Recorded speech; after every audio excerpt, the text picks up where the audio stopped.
जय हिंद दोस्तों, स्वागत है एक बार फिर से आप सभी का आपके अपने यूट्यूब चैनल SRG स्टडी में। दोस्तों आज की इस वीडियो में हम पढ़ेंगे UP board solution for class 8 science. Chapter number 14 है चुंबकत्व। साइंस यानी कि आपका विज्ञान भारती है। इसमें आपका नाम चेंज हो चुका है, सिर्फ आपका फ्रंट का पेज चेंज हुआ है और अंदर की चीज़ें सभी चीज़ें एज इट इज़ हैं। ठीक है, तो जो भी यहाँ पे प्रश्न कराए जा रहे हैं उसको बहुत ही इंपॉर्टेंट है, अपनी कॉपी में आप नोट करते हुए रहिएगा। ठीक है, आइए स्टार्ट करते हैं इस चैप्टर का, जो कि अभ्यास प्रश्न का पहला प्रश्न है। यहाँ पे प्रश्न नंबर 1 में पूछा जा रहा है कि निम्नलिखित में से सही विकल्प छांटकर अपनी अभ्यास पुस्तिका में लिखिए। प्रश्न नंबर का है चुंबक द्वारा आकर्षित होता है। चुंबक द्वारा हम क्या चीज़ आकर्षित होता है दोस्तों? तो पहला ऑप्शन है लकड़ी का बुरादा, दूसरा है कांच का बुरादा, तीसरा है लोहे का बुरादा, या चौथा है तांबे का बुरादा। तो आप कभी भी अगर चुंबक द्वारा लकड़ी के बुरादे को आकर्षित किए, कभी नहीं, ये कभी नहीं होता है। ना ही कांच का बुरादा होता है, ना ही तांबे का। तो इसलिए इसका राइट आंसर हो जाएगा ऑप्शन नंबर 7। लोहे का जो बुरादा होता है वो चुंबक द्वारा आकर्षित होता है। प्रश्न नंबर खा है स्वतंत्रता पूर्वक लटकाने पर चुंबक रुक जाता है। जब कोई हम चुंबक स्वतंत्रता पूर्वक लटकाते हैं तो किस दिशा में जाके रुकता है? पहला उत्तर पूर्व की दिशा में, ठीक है, दूसरा उत्तर दक्षिण की दिशा में, तीसरा उत्तर दिशा के लंबवत, या चौथा है कभी भी रुकता ही नहीं।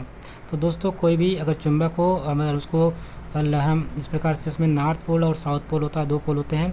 जब भी उसको हम लटकाएंगे या उसको स्वतंत्र छोड़ेंगे तो क्या होगा? हमेशा उत्तर और दक्षिण दिशा में जाकर के वो ठहरता है। किस दिशा में? उत्तर और दक्षिण दिशा में जाके ठहरेगा। इसलिए इसका राइट आंसर हो जाएगा ऑप्शन नंबर 12। प्रश्न नंबर गा है चुंबकीय पदार्थ है। चुंबकीय पदार्थ कौन सा है दोस्तों? पहला है पीतल, दूसरा है तांबा, तीसरा है लोहा, चौथा है रबर। तो दोस्तों जो चुंबकीय पदार्थ होता है वो कौन सा होता है जो चिपक सकता है इसमें से चुंबक के साथ? वो होता है लोहा।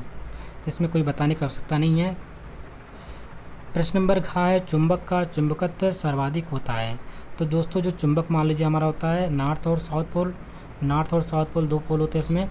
इसमें पूछ रहा है कि मान लीजिए इतना बड़ा चुंबक है हमारे पास, इसमें पूछ रहा है चुंबक का जो चुंबकत्व सबसे अधिक कहाँ होगा? या किनारे पे होगा, या बीच में होगा, या आपका इस साइड में होगा। तो आपको ध्यान रखना है चुंबक के बीच में पहला ऑप्शन दे रखा है, दूसरा है चुंबक के सिरों पर, तीसरा है सभी जगह समान होता है, या चौथा है चुंबक से दूर। तो चुंबक से दूर कभी नहीं हो सकता है, चुंबक के बीच में भी नहीं हो सकता है, सभी जगह समान भी नहीं रहता है। तो इसका राइट आंसर हो जाएगा जो चुंबक का चुंबकत्व सबसे अधिक कहाँ होता है? दोनों जो सिरे होते हैं वहाँ पे होता है। चुंबकीय प्रभाव आर पार नहीं निकल पाता है। तो जो चुंबकीय प्रभाव होता है किस धातु से आर पार नहीं निकल पाता है? पहला लोहे की चादर से, दूसरा है कांच की पट्टी से, तीसरा लकड़ी के तख्ते से, चौथा है कागज़ से। तो दोस्तों अगर आप कभी प्रैक्टिकल करेंगे, कागज़ से चुंबकीय प्रभाव आसानी से निकल जाता है, लकड़ी के तख्ते से भी लगभग निकल जाता है, उतना नहीं निकलता है लेकिन निकलता है, क्योंकि हम लोग प्रयोग कर चुके हैं। और कांच की पट्टी की बात करते हैं तो कांच की पट्टी से भी चुंबकीय प्रभाव बाहर निकल जाता है, लेकिन अगर आप देखेंगे लोहे की चादर से जो चुंबकीय प्रभाव होता है वो बाहर नहीं निकलता है। इसलिए इसका राइट आंसर हो जाएगा लोहे की चादर से। प्रश्न नंबर 2 है दिए गए विकल्पों की सहायता से रिक्त स्थानों की पूर्ति कीजिए। यहाँ पे कुछ विकल्प दे रखे हैं, जैसे कि आकर्षित है, उत्तरी है, दक्षिणी है, प्राकृतिक है, कृत्रिम है, ध्रुवों और चुंबकीय। ये सब कुछ कौन कौन से किस जगह पे भरने हैं, इसको आपको इस प्रकार से भर लेना है। तो पहला आप देख रहे होंगे यहाँ पे पहला कथन दे रखा है चुंबक जिन पदार्थों को अपनी ओर आकर्षित करते हैं उन्हें हम क्या कहते हैं? उन्हें हम चुंबकीय पदार्थ कहते हैं। कौन सा पदार्थ कहते हैं? चुंबकीय पदार्थ कहते हैं। दूसरा पॉइंट यहाँ पे है चुंबक में खाली स्थान तथा खाली स्थान ध्रुव होते हैं। तो दोस्तों चुंबक में आपको पता है एक उत्तरी ध्रुव होता है, दूसरा दक्षिणी ध्रुव होता है। तो चुंबक में दो ध्रुव होते हैं। मान लीजिए चुंबक है तो चुंबक में नॉर्थ पोल और साउथ पोल, पोल मतलब ध्रुव होते हैं दोस्तों। तो नॉर्थ ध्रुव और साउथ ध्रुव दो ध्रुव होते हैं, उत्तरी ध्रुव और दक्षिणी ध्रुव। गा है चुंबक के खाली स्थान को एक दूसरे से अलग नहीं किया जा सकता है। तो जो चुंबक के ध्रुव होते हैं दोस्तों उसको हम कभी भी अलग नहीं कर सकते हैं। जब भी हम मान लीजिए हमारा इतना बड़ा चुंबक है, इसको मान लीजिए हम 20 से काट दिए, तो 20 से जैसे ही काटेंगे अब ये छोटा हो जाएगा, तो छोटा हो जाएगा, इसमें भी एक नॉर्थ पोल और साउथ पोल फिर से जनरेट हो जाएगा। जितने इसका छोटे छोटे टुकड़े करते जाएंगे उसमें उतना ही नॉर्थ पोल और साउथ पोल बनते चले जाएंगे। इसलिए चुंबक के ध्रुव को हम कभी भी अलग नहीं कर सकते हैं एक दूसरे से। चुंबक लोहे के चूड़ को अपनी ओर आकर्षित करता है। जो चुंबक होता है दोस्तों, वो लोहे के जो चूड़ होते हैं, बुरादे होते हैं, उनको अपनी ओर आकर्षित करता है। ये सब आप लोग बचपन में किए होंगे।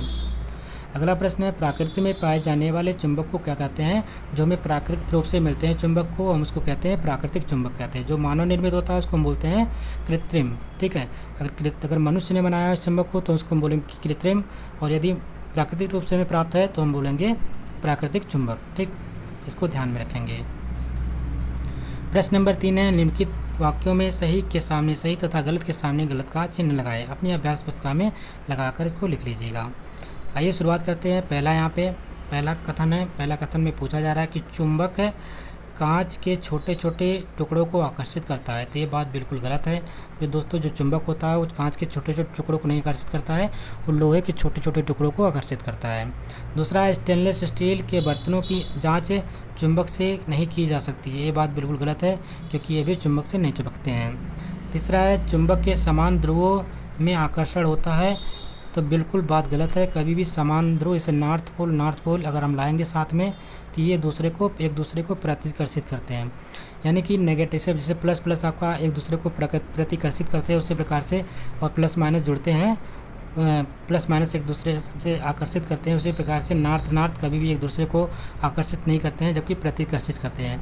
नॉर्थ और साउथ अगर एक पोल एक तरफ ले जाएंगे तो ये दोनों तो आपके होंगे, ये आकर्षित हो जाएंगे। यानी एक दूसरे को आकर्षित करने के लिए अलग अलग पोल हमको चाहिए, मतलब कि नॉर्थ चाहिए और साउथ चाहिए। तो यहाँ पे पूछ रखा है कि चुंबक के समान ध्रुवों में आकर्षण होता है। ये बात बिल्कुल गलत है। समान ध्रुवों में कभी आकर्षण नहीं होता है। चुंबक के सिरों पर आकर्षण बल सबसे अधिक होता है। तो ये बात बिल्कुल सही है। तो इसमें लास्ट वाला ही सही है और सब गलत है। चुंबक के सिरों पर क्या होता है? आकर्षण बल सबसे अधिक होता है। ये ध्यान में रखेंगे। प्रश्न नंबर 4 है, चुंबक के 4 गुण लिखिए। चुंबक के 4 गुण कौन कौन से इसके बारे में लिखना है। तो पहला हम लिखेंगे, लोहे के कण मिले मिश्रण से लोहे के कणों को चुंबक की सहायता से अलग किया जाता है। मान लीजिए किसी लोहे के कण किसी चीज़ में मिले हुए हैं, उनको हम अगर पृथक करना चाहते हैं तो इसको हम चुंबकीय पृथक्करण विधि कहते हैं। अगर हम किसी धातु कण में धातु संशोधन की क्रिया करते हैं, मान लीजिए उस धातु में लोहे का भी कुछ कण मिला हुआ है, तो उसको हम चुंबकीय पृथक्करण विधि द्वारा अलग कर सकते हैं। इसमें क्या होता है? हम चुंबक की सहायता लेते हैं। दूसरा है, चुंबक लोहा तथा लोहे से बनी वस्तु को आकर्षित करता है। इसका एक गुण होता है, जो चुंबक होता है लोहा या लोहे से बनी जो भी वस्तुएं होती हैं उसको अपनी तरफ आकर्षित करता है। तीसरा पॉइंट है, चुंबक की सहायता से मोटरसाइकिल, स्कूटर तथा मोटर कार में प्रयुक्त होने वाले डायनमो का निर्माण किया जाता है। जो चुंबक की सहायता से हम जो डायनमो का निर्माण करते हैं, डायनमो का निर्माण इसलिए करते हैं क्योंकि वो बिजली का उत्पादन करता है। तो जो डायनमो बनाया जाता है वो किससे बनाया जाता है? चुंबक की सहायता से बनाया जाता है। और किस में इस्तेमाल होता है? मोटरसाइकिल में इस्तेमाल किया जाता है, स्कूटर में, मोटर कार में, आदि चीज़ों में। और जनरेटर में तो अब सबसे ज़्यादा इंपॉर्टेंट है, बिना जनरेटर के डायनमो के जनरेटर कभी भी करंट नहीं देता है। अगला पॉइंट है, चुंबक का महत्वपूर्ण उपयोग कंपास सुई बनाने में किया जाता है, जिसकी सहायता से दिशाएं ज्ञात की जाती हैं। तो पुराने समय में सबसे ज़्यादा इसका इस्तेमाल कहाँ पे किया जाता है? जो कंपास की सुई होती थी उसको इस्तेमाल बनाया जाता था, और उससे हम दिशा की जानकारी लेते थे कि नॉर्थ और साउथ पोल बताता था हमेशा। नॉर्थ और साउथ पोल में हमेशा जाकर रुकता था कंपास, इसलिए चुंबक का इस्तेमाल का महत्वपूर्ण उपयोग है कंपास की सुई बनाने में। प्रश्न नंबर 5 है, विद्युत चुंबक के क्या अभिप्राय है? इसका उल्लेख है, इसका उपयोग लिखिए। तो उत्तर में लिखेंगे, विद्युत चुंबक यदि एक नर्म लोहे की छड़ पर तार लपेटकर तार में विद्युत धारा प्रवाहित की जाए तो नर्म लोहे की छड़ चुंबक बन जाती है। इसे विद्युत चुंबक कहते हैं। इस प्रकार विद्युत धारा द्वारा बनाए गए चुंबक को विद्युत चुंबक कहते हैं। यह प्रायः घोड़े की नाल यानी यू आकार के होते हैं। तो दोस्तों यहाँ पे पहला पॉइंट दिया गया है, विद्युत चुंबक जो होते हैं क्या होते हैं? यदि एक नर्म लोहे की छड़ पर तार लपेट दिया जाए और लपेट करके उसमें विद्युत धारा प्रवाहित कर दिया जाए तो जो नर्म लोहे की छड़ होती है वो चुंबक बन जाती है। इसे विद्युत चुंबक कहते हैं। और इस प्रकार विद्युत चुंबक के द्वारा जो विद्युत धारा जो बनाया गया उससे हम बनाए गए चुंबक को हम कहते हैं विद्युत चुंबक कहते हैं। और प्रायः किस प्रकार की इसकी आकृति होती है? यू आकार की आकृति होती है। ठीक है, जो घोड़े की नाल होती है यू प्रकार की आकृति होती है, ये ध्यान में रखेंगे। विद्युत चुंबक के उपयोग कहाँ कहाँ होता है इसको लिखेंगे।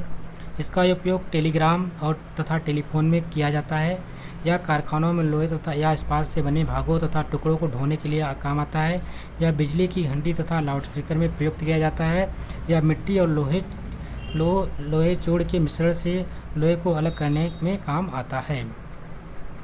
प्रश्न नंबर 6 है, चुंबकीय क्षेत्र किसे कहते हैं? उत्तर में लिखेंगे, चुंबक के चारों ओर का वह क्षेत्र जिसमें चुंबकीय प्रभाव का अनुभव है चुंबकीय क्षेत्र कहलाता है। यानी चुंबक के चारों ओर का वह क्षेत्र जिसमें चुंबकीय प्रभाव का अनुभव किया जाता है वह क्षेत्र हमारा क्या कहलाता है? चुंबकीय क्षेत्र कहलाता है। प्रश्न नंबर 7 है, चुंबकीय बल रेखाओं को चित्र सहित परिभाषित कीजिए। ठीक है, इस प्रकार से एक बीच में चुंबक रखा गया है, तो आप देख पा रहे होंगे इस प्रकार से यहाँ से आपकी धाराएँ एक चुंबक की रेखाएं निकल रही हैं, एक दूसरे से कभी काटेंगी नहीं, ये कभी भी नहीं काटेंगी, ये हमेशा समांतर निकलती रहती हैं। एक सिरे से निकलेंगी दूसरे सिरे में जाके समाहित हो जाएंगी, फिर अंदर की तरफ जाएंगी, फिर से इस प्रकार से ये चुंबक के किसी छड़ चुंबक के चारों ओर चुंबकीय बल रेखाएं इस प्रकार से होती हैं, आप देख पा रहे होंगे। ठीक है, और इसकी परिभाषा इस प्रकार से, चुंबकीय बल रेखाएं किसी चुंबक क्षेत्र में वह काल्पनिक वक्र हैं जिसके किसी बिंदु पर खींची गई स्पर्श रेखा उस बिंदु पर चुंबकीय क्षेत्र की दिशा को निरूपित करती है, और ये कभी भी एक दूसरे से काटती नहीं है, समांतर निकलती हैं, ये भी ध्यान रखेंगे।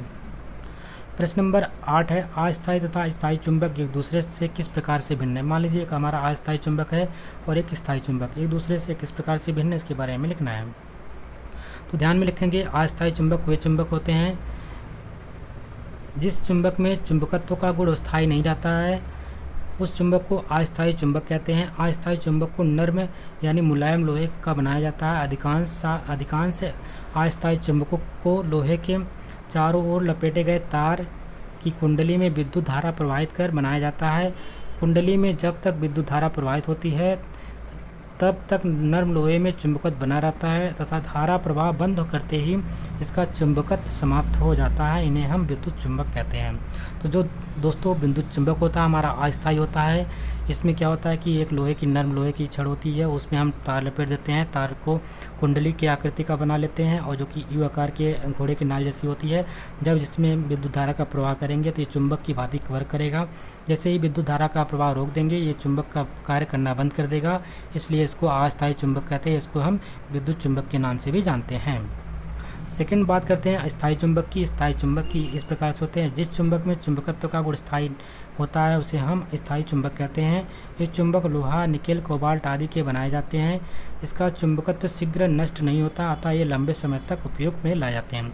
तो दोस्तों ये चुंबक, पहली बात ये 3 पॉइंट जो यहाँ पे बहुत इंपॉर्टेंट बन जाते हैं, इसको ध्यान में रखेंगे। जो चुंबक किसके बनते होते हैं? लोहा का बनता है हमारा Fe, इसको फेरस कहते हैं, निकेल Na और कोबाल्ट Co। ये हमारा 3 धातुएं ऐसी हैं जिससे हम चुंबक का निर्माण किया जाता है और ये हमारे स्थायी होते हैं और ये इनका जो चुंबकत्व होता है शीघ्र नष्ट नहीं होता और ये लंबे समय तक उपयोग में लाए जाते हैं।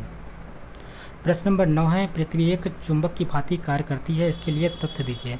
दोस्तों कहते हैं कि हमारी पृथ्वी एक चुंबक की तरह भांति कार्य करती है, लेकिन इसके बारे में एक तथ्य देकर समझाना है किस प्रकार से वर्क करती है। तो उत्तर में लिखेंगे, जब स्वतंत्रता पूर्वक लटके हुए किसी बड़े चुंबक को पृथ्वी तल पर उत्तरी गोलार्ध से दक्षिणी गोलार्ध की ओर ले जाते हैं तब दंड चुंबक उसी भांति व्यवहार करता है जैसे कि बड़े चुंबक के ऊपर छोटा चुंबक व्यवहार करता है।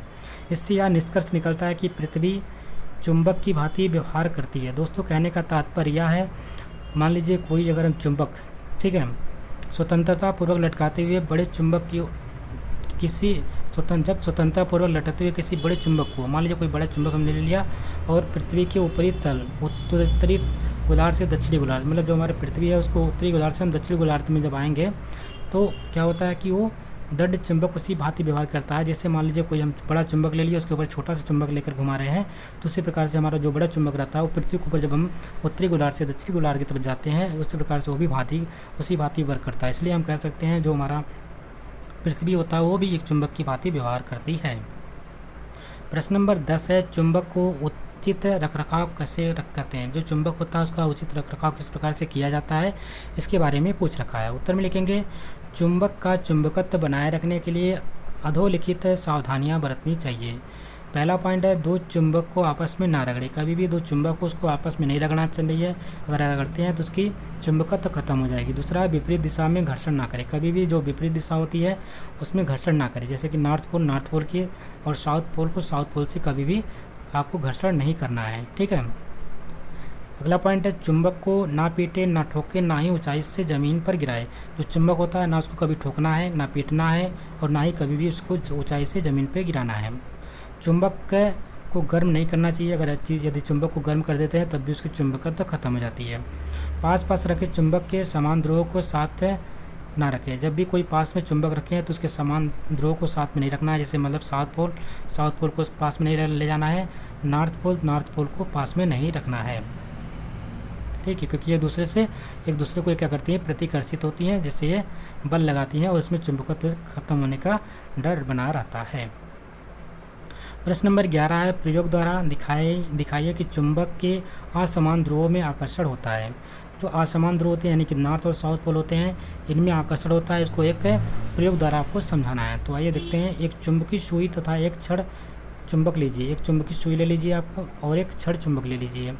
चुंबकीय सुई की उत्तरी ध्रुव N के पास छड़ चुंबक के दोनों ध्रुवों को बारी बारी से लाएं।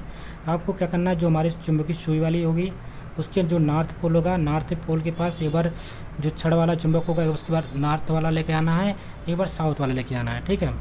जब दोनों ध्रुवों को लाते हैं तो आप देखते हैं क्या होता है। इसमें आप देखेंगे कि जब सुई के पास छड़ चुंबक का उत्तरी ध्रुव लाते हैं तो सुई का उत्तरी ध्रुव प्रतिकर्षित हो जाता है। जो सुई का उत्तरी ध्रुव होता है प्रतिकर्षित हो जाता है। और जब चुंबक को दक्षिण ध्रुव यानी साउथ सुई के उत्तरी ध्रुव के पास लाया जाता है तो चुंबकीय सुई की उत्तरी ध्रुव आकर्षित हो जाता है 14.6 में। इससे स्पष्ट है कि चुंबक के समान ध्रुवों में प्रतिकर्षण तथा असमान ध्रुवों में आकर्षण होता है। इससे स्पष्ट क्या हो जा रहा है कि जो समान ध्रुव होते हैं उनमें प्रतिकर्षण हो रहा है, जबकि असमान यानी कि अलग अलग जो ध्रुव हैं उनमें क्या हो रहा है, आकर्षण हो रहा है। प्रश्न नंबर 12 है कि विद्युत धारा के चुंबकीय प्रभाव को दर्शाने के लिए एक प्रयोग का वर्णन कीजिए। जो विद्युत धारा का चुंबकीय प्रभाव को दर्शाने के लिए आपको एक प्रयोग करके वर्णन करना है। तो आप आइए देखते हैं कैसे करना होता है। लिखेंगे एक चालक तार ले लेंगे, एक कुंडली तथा एक शुष्क सेल लें। एक चालक तार ले लें, पहली बात तो एक तार आपको लेना है, एक कुंडली बनानी है और एक शुष्क सेल ले लेना है। इसको मेज पर रखकर तार में बिना विद्युत धारा प्रवाहित किए चुंबक सुई को तार के पास ले जाएं। पहले क्या करना है, इसमें बिना धारा प्रवाहित किए उस तार में आपको चुंबकीय सुई को तार के पास ले जाते हैं। आप देखेंगे चुंबकीय सुई उत्तर दक्षिण दिशा में रुक गई। अब क्या करना है, आप चित्रानुसार तार में विद्युत धारा प्रवाहित करके चुंबकीय सुई का विक्षेपण देखेंगे। अब क्या करना है कि अब उस तार में हमें क्या करना है, धारा प्रवाहित कर देना है, विद्युत से धारा, और उसके बाद देखते हैं उस सुई में क्या परिवर्तन देखने को मिलता है।